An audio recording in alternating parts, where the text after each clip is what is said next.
What up, y'all? It's your boy Martin, aka the Boxing Purist. Welcome once again to the Truth and Absolute channel, where I speak the truth and nothing but the truth. So help me, good God Almighty. How's everyone's been? I hope your holidays have been amazing. Let's get right into this one. So check this out, y'all.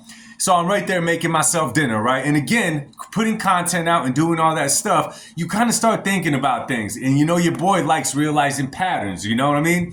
There's certain fighters that come into the game, and depending on who's handling them, you're like, oh, wait a minute, he moves a lot like this guy did and a lot like this guy did. And guys, you guys are going to trip out with what I'm about to say. Some of you guys may agree, some of you guys may disagree, some of you guys may like it or not like it. It doesn't matter. It's the Truth and Absolute channel. So you guys remember, obviously, everybody remembers Adrien Broner, right? Everybody remembers Adrien Broner. And y'all know exactly how they sold Adrien Broner when he came into the game, okay? Now, I got a little theory, y'all. I think that Adrien Broner was supposed to be Tank before Tank. I'll say it one more time. I think that AB was supposed to be Tank before Tank. And let me tell you guys why. If you guys remember when Adrien Broner made a splash in the game, right? Made a splash. What was it that sold him? How did they sell him to us, guys? How did they sell him to us? I'll tell you exactly how they sold him to us.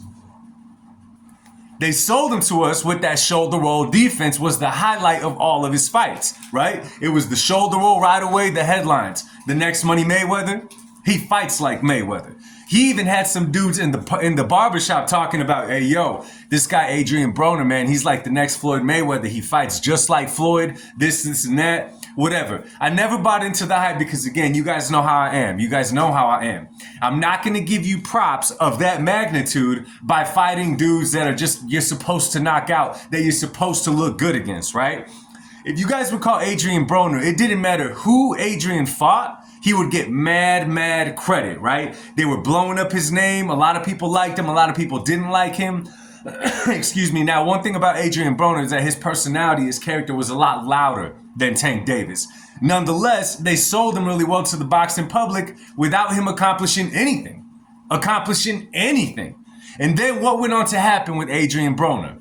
Adrien Broner stepped to the plate against Marcos Maidana. Maidana whooped his, you know what, he whooped his behind. And after that, slowly but surely, Adrien Broner just kind of started falling little by little. Don't get me wrong.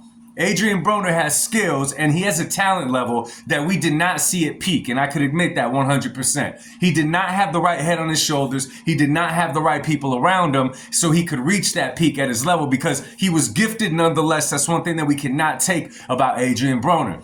He was a clown for a lot of the time. You know, the money, the fame, the hype, everything just caught up to this dude. And ultimately it led to his downfall, right? Little by little, his stock started falling and falling and falling. Now we got Tankdavis. Now, if you guys remember in the past, these guys were in a couple of camps together, right? You saw them together quite a bit. But at the time, Adrien Broner was a bigger star than Tankdavis, right?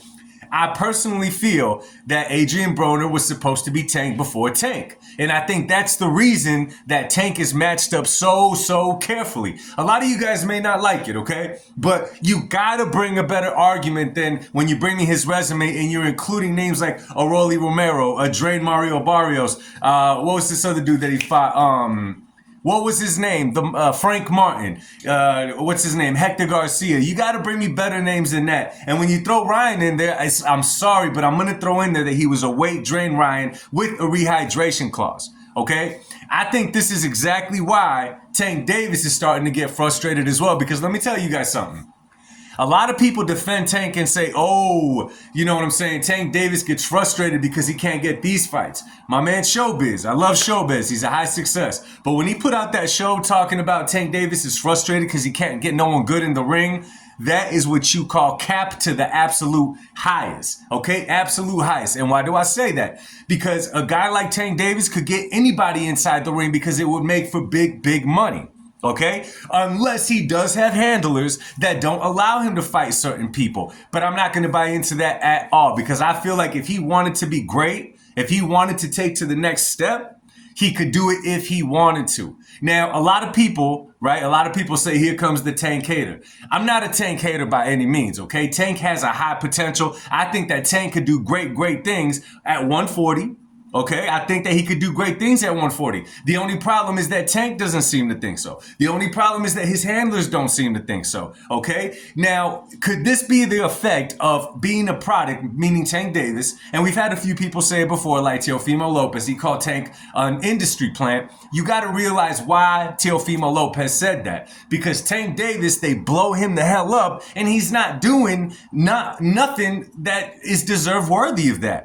It's a popularity contest with Tankdavis. They put him on there to sell and this and that.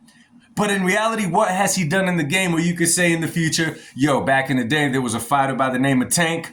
No. Yeah, there was a fighter by the name of Tank that was knocking out everybody that he was supposed to knock out. He did not take risks, okay? And that's why I feel, again, and I'll say it one last time, Adrien Broner was supposed to be Tank before Tank. But Adrien Broner stepped up to the plate and fought a Marcos Maidana. When he fought Marcos Maidana, I don't think it was he was supposed to win fight. Okay? I don't think that he was thrown in there and he was going to showcase against Marcos Maidana. That's one thing about Adrien Broner, though. You got to give him his props for even stepping in the ring with the hard-hitting Argentinian Marcos Maidana. Okay? It's okay to take a L when you go to that level. It is okay to do that because you're taking a risk. It's part of the game. What's not okay is to not take those risks and think that you're going to cover it up by saying that boxing is trash and all that other kind of stuff that Tankdavis is saying. Okay? Now, I just wanted to share this with you guys because it hit me and I'm like, wait a minute. The way that they sell these guys, the way that PBC likes to get certain dudes and just move them like a product, not really build their legacy, not do none of the above, just literally sell them like a product. Wow. You know, I caught on to that pattern. What do you guys think, man? Drop it in the comment section down below and let's talk boxing. Much love and God bless you guys. Peace.